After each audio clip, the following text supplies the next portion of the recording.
Let's see. All right. Share last 30 seconds. I'm Hi, this is Judy Bonilla with Encore Chat. This afternoon, I'm talking to Cynthia Trevino, a marketing expert, and also, more importantly, someone who's here to share her story on her reinvention and how to get started on what's your next. In the next 30 minutes, we're going to talk a little bit about her story and also give you ideas and insight on what you might be looking for. Again, as we, as we age, as we go through life, there are a series of reinventions, and sometimes we're pushed, other times we feel propelled. And in my way of thinking, it's what you choose to make it to mean. So I say we're propelled into changes in our life. And so with that, I'll turn it over to Cynthia. Cynthia, can you tell us a little bit more about your background? People know you're a marketing professional. What else is behind those eyes? Well, hi, everyone. This is exciting to be with you this afternoon. You know, I do call myself sometimes a start over specialist because it seems like between corporate life and then going to work for a couple of startups and then becoming an instant overnight entrepreneur because of downsizing, I've done a fair number of start overs in my life, reinventions. I like to call them start overs. There's a lot of startups in our economy now, but start overs are just as exciting.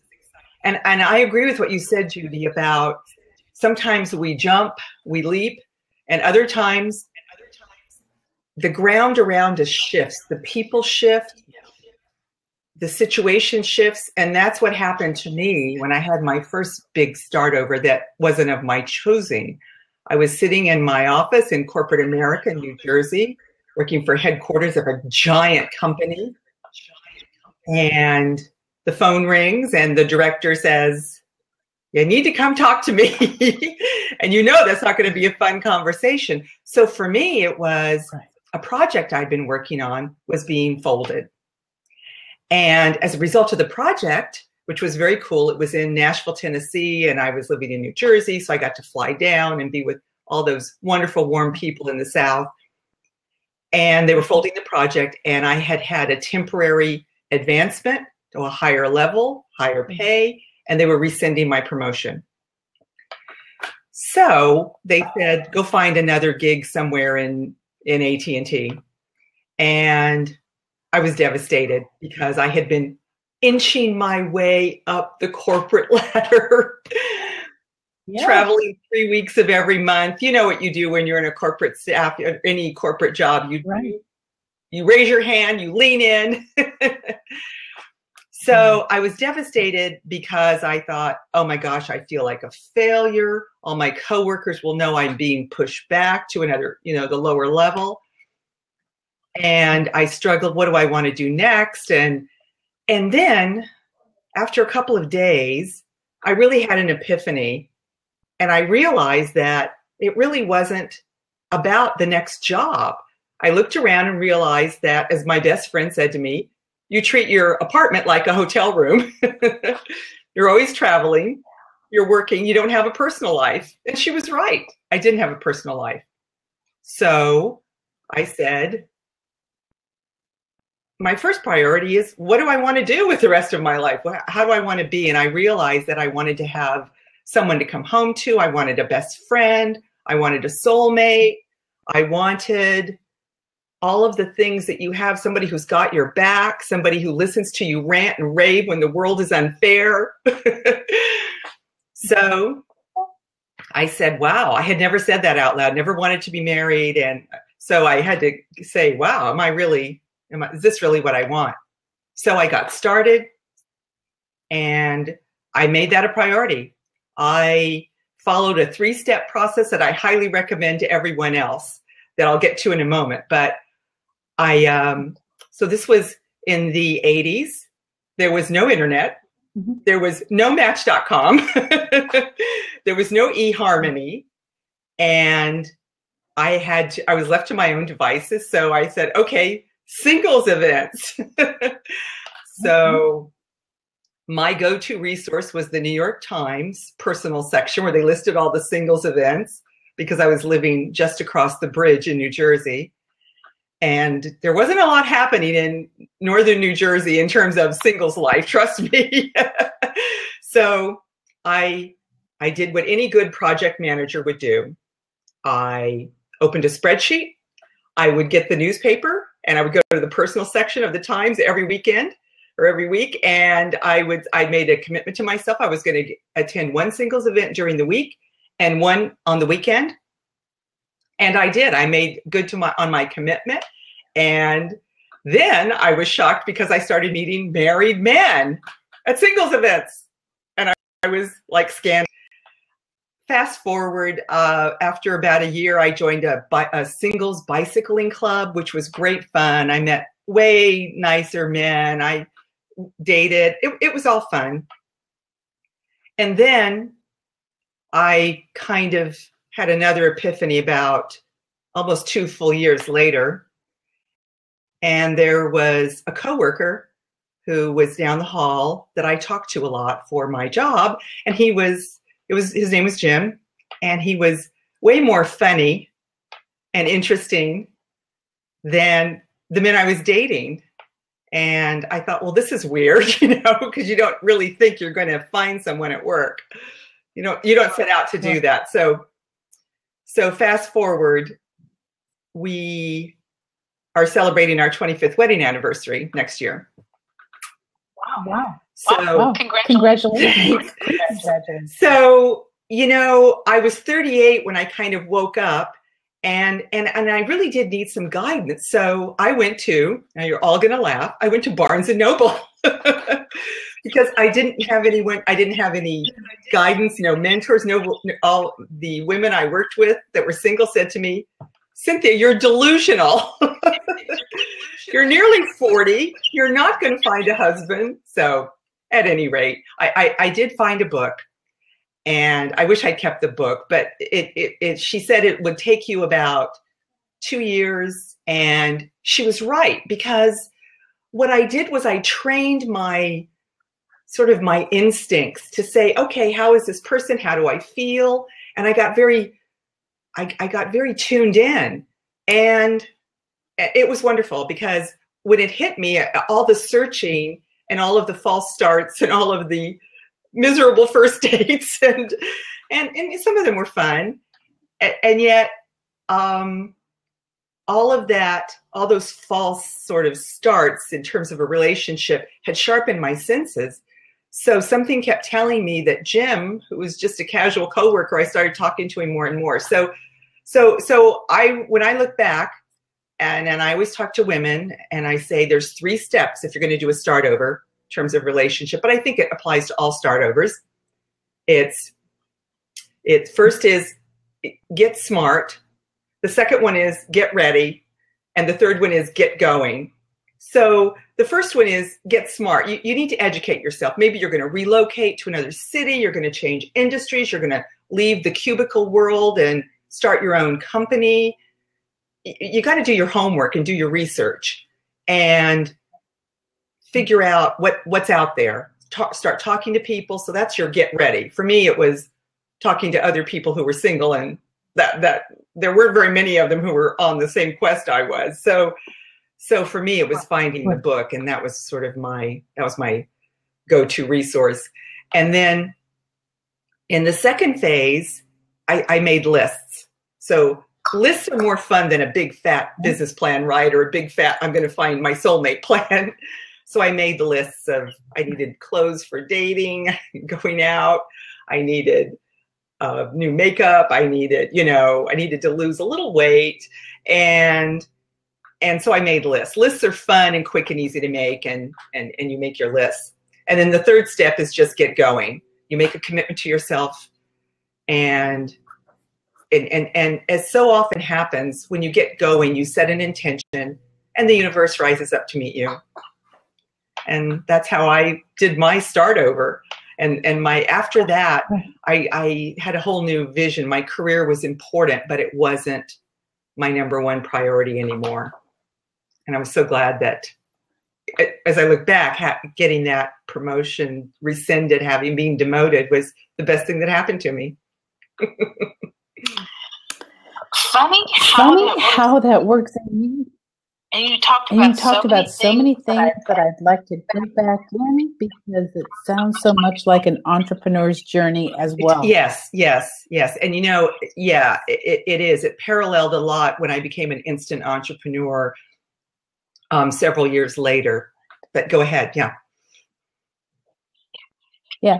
And what I heard is this really what I want? And I think one of the big things, if you're an entrepreneur or are thinking about it, is finding your why. What is it? Why is this important to me? And I think early on, that's something you identified. Why am I doing this, and what do I really want? Yes, and it's years later I found Danielle Laporte, and Danielle Laporte writes wonderful things, and she asks us to look for she calls them core defined feelings. And so when I look back to that time, I realized that in the back of my mind, I wanted to feel differently.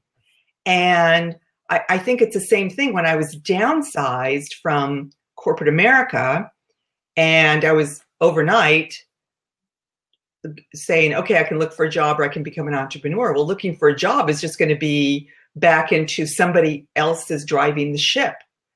And so when I decided I wanted a relationship, I wanted to feel like I had my own space. I wanted my own family. And so that was one set of feelings.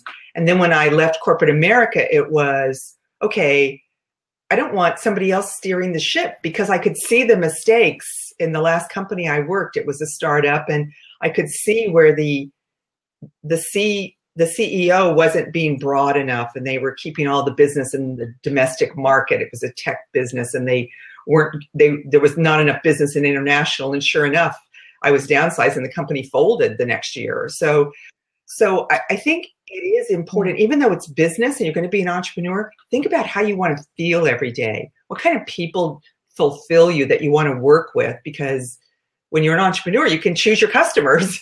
If you're a service provider, right?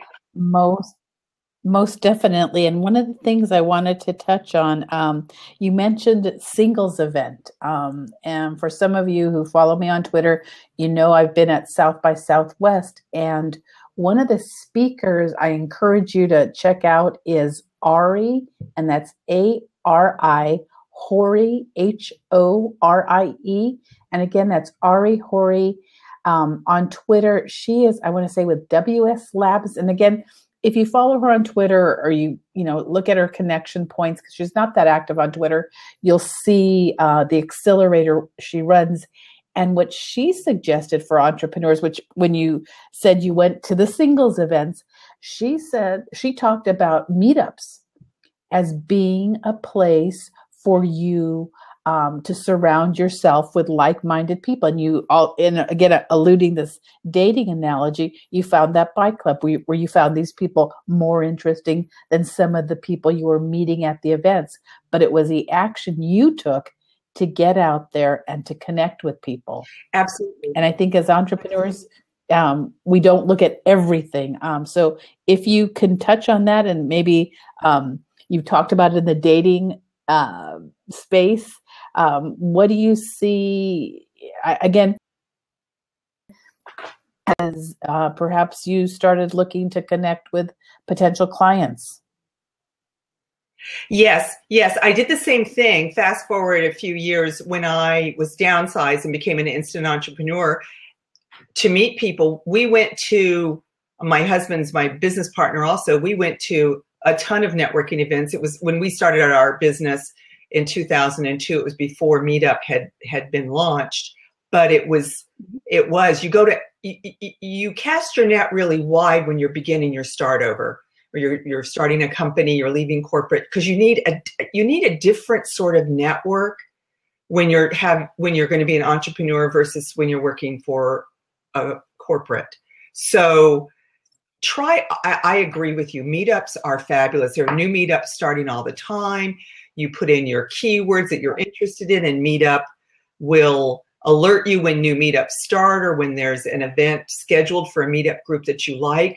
But it's so important to just keep going until you find your tribe, until you find those like-minded people that have either done what you are going to do, or they're just ahead of you, or they can recommend resources. So I agree, as many groups as you can reach out to in the beginning, and then winnow it down to the ones that really, where you feel like you're making connections with the best people that can help you on your path.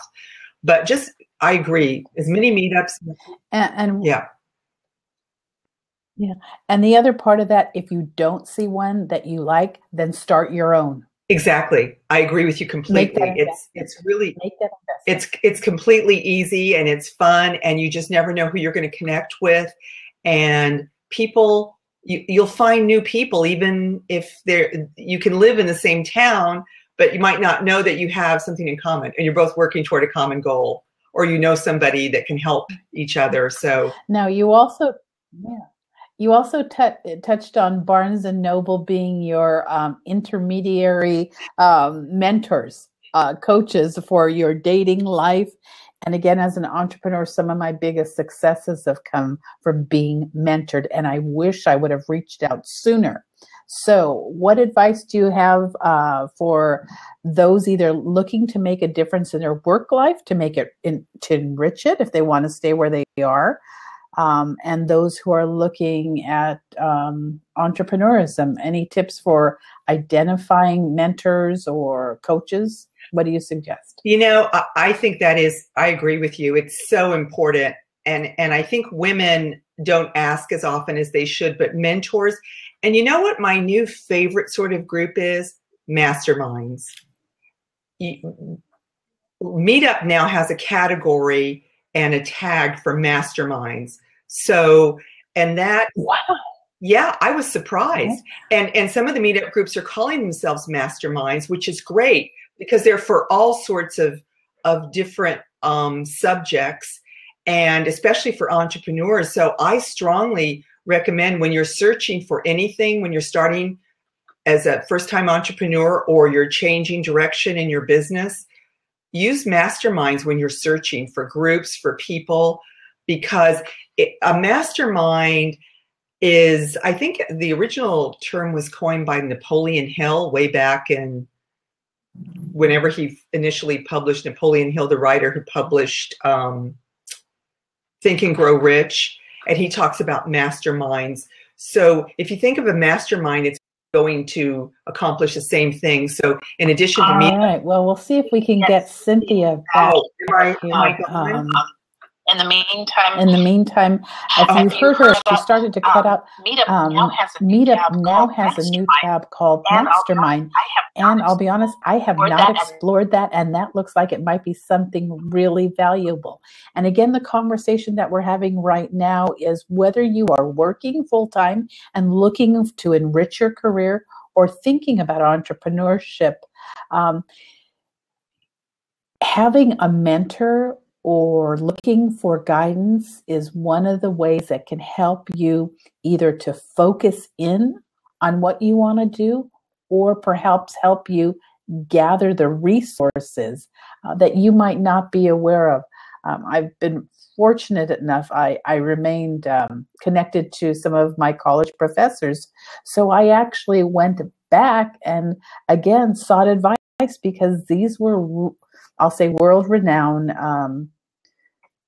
leaders in their field, and that has made all the difference in my career. So I encourage you to get in touch and reconnect with people who have played a significant role in your life. And sometimes those might be your former professors or even a former colleague or manager that you connected with. Great. I'm so glad we got you back in here. And I was just reiterating what you had mentioned about the mastermind tab. Right. So it's a tag. If you're searching, there's interests that you can be interested in: startups, in networking groups, and business, a small business, or sales or marketing, all the different. But mastermind, if you just put in mastermind, because what I've discovered is when sometimes people start a meetup group and they call it a mastermind. And just as you were talking about mentors, I agree with you, industry experts, former college professors, people who are speakers. If you go to an event, you see a speaker you're really impressed by, it doesn't, you know, you can ask them if they have time to, because a lot of people are once they've achieved a certain level in their business and their career, they're very good about sharing and mentoring you. And you want to always ask. It's great to ask. But I think masterminds are also very good places to find mentors, especially whoever's going to lead. It can be a coach who's really successful in their business and now they're coaching other people, and they make great mentors also. It's you know, because there's always a benefit. You want to be a good mentee if you're being mentored, and then I've heard, especially in the venture capital world, the VCs take on a lot of, you know, the startup founders, they consider them mentees, and they say being a mentor gives them as much as being the mentee. So you want to make it a two-way street, because you may know something about the industry, a different part of the industry than your mentor might not know. So always look at it as a great two-way street and rich two-way relationship. Gosh, definitely. I definitely see that. And then one of the things you also talked about, and again, that dating analogy, those signals, making yourself aware. And it sounds like you really laid a great foundation and then had all this support so that you could pick up the signals. When you think about your role as an entrepreneur, what signals do people often overlook that first-time entrepreneurs might need to have a heightened sense of awareness? Can you speak to that? You know, I agree. I agree with that. And what I've learned, I think this has been said a lot of different ways. One of my favorite thoughts and quotes on this is, if you want to build your business better, if you want better customers, better clients, ask better questions. So the key is to ask better questions. So what I learned is small talk isn't really as valuable, whether you're networking or you're at a meetup or you're sitting down for coffee with someone. It's setting your intention before the conversation, before the event, figure out what you want to learn. And then if you only have a chance to ask a couple of questions, evaluate them. Have your favorite questions go to. Put them in your notes on your smartphone to remind yourself of those deeper questions. Right. Because I think when there's a big group of 4 or 5 people at a networking event or a meetup or a mastermind, sometimes the conversation can get very boring or high level or not, you know. So really task yourself with, what's the most important thing you'd like to learn? What's a deep question you can ask? And practice those questions, or at least make a note of them, so that you remind yourself to dig deep with someone. Because especially if you have a chance to talk to a speaker at the end of their talk, you ask the meaty questions. Yeah, right. And that. Yeah, I thought, and that starts an actual dialogue. Connection and dialogue. Yes. Yeah, it indicates you'll see. For me, it was dating, but in business, when I ask a deep question, either the person isn't interested, or if they give you a surface answer, then they're not your person. There's not a good enough connection. Right. So I wouldn't call it a risk, but it's a good use of your time to go as deep as you want to and see what comes back. So for instance, go ahead. Go on, please. I was doing a nonprofit a couple of years ago in addition to my business, and we were putting together a little business accelerator for mobile gaming companies, and drawing together founders at a city just east of Los Angeles. And I went to a gaming conference in San Francisco. Now, there were a bunch of 20-somethings, mostly guys, who were either gamers or game developers. And I didn't know much about the industry, but I knew we needed really good speakers and role models for our founders in our tiny town tucked away just outside of LA. So there was a panel, and there was a really cool guy who was he was very generous. And when someone in the audience asked a question, he gave a big answer. And if somebody else on the panel answered a question with a short answer, this guy jumped in. He was and I thought, wow. And I was in a room of several hundred people. So as soon as the panel was finished, I ran up and stood in line, and I introduced myself, and I told him how great his talk was. And I asked him a question about something he'd said. And he was just really a generous, warm person, and gave great answers. So I said, gosh, we have this little not-for-profit accelerator we're starting just for mobile gamers in the city of Corona, and it would be so great if you could come and speak to our developers. We have just a tiny group. And he said, I live in Irvine. And of course, and I was like thrilled, because Irvine was really only 40 miles from the city of Corona. So I didn't know where he was from, but I just took a chance and said, gosh, it would be great if you were a speaker. And true to his word, he came out, and he was such a generous speaker that he had done the research. We had a meetup group, and there was probably, 8 or 9, fledgling new mobile gamers there that were just starting their businesses. And he went on the meetup, he researched all of them, and he talked to each of them about where they were. So, there's a really great, deep person, and I was in a room of a few hundred people, and I asked. And what I'm encouraging for those of you who are watching live and those who are watching on the replay, those of us who speak are passionate about our topic, about what we're doing, and that's why we're speaking. So if you come up to us after an event and have a great question, chances are we are going to try and support you with whatever resources we have with us. And that's exactly what Cynthia found. So take, like I say, you talked about starting off with what your intention might be, and then having a question around it and making the ask, because like I say, those people who are speaking up on that stage have a message, and they know that if they can connect with somebody, that there's an opportunity to share that message. And what we talk a lot about, and you mentioned, I think earlier, to amplify, to make your message a lot bigger and broadcast it. So that's a freaking perfect example of a win.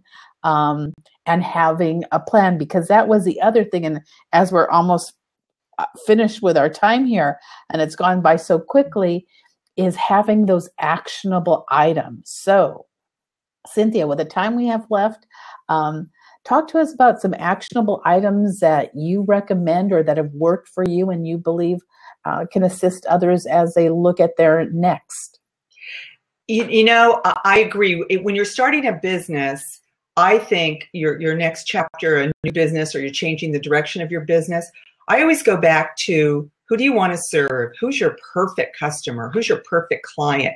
Who's the person that you want to help get from here to there, get to where they're going, and put yourself in their place. I have another favorite quote from Scott Cook. He's the founder of Intuit, founder and chairman of Intuit, the financial services company that created QuickBooks. And he said, we have to walk in our customers' shoes, but first we have to take off our own. So if you think about a question from your customer's viewpoint, from the person who you want to help the most, that's a good way to come up with a juicy, deep question when you're talking to another expert. Wow, that's some great advice. And as we close out today's episode, I encourage you, if there is someone that you'd like to see on Encore Chat, please tweet me and let me know, because I am willing to make the ask. Because again, I do believe that those of us who are in the public space are really looking to connect. And that's how I got in touch with Cynthia. Again, I've been speaking to Cynthia Trevino, and I'll be posting this video up, as well as having links to her website and how she can help you look for that ideal client. Again, this has been Judy Bonilla with Encore Chat. Thank you so much for joining me. And Cynthia, I think you still might be out there. Yes, thank you so much, Judy. This was so fun. Talk to you soon. Bye, everyone. Great. You bet. Bye.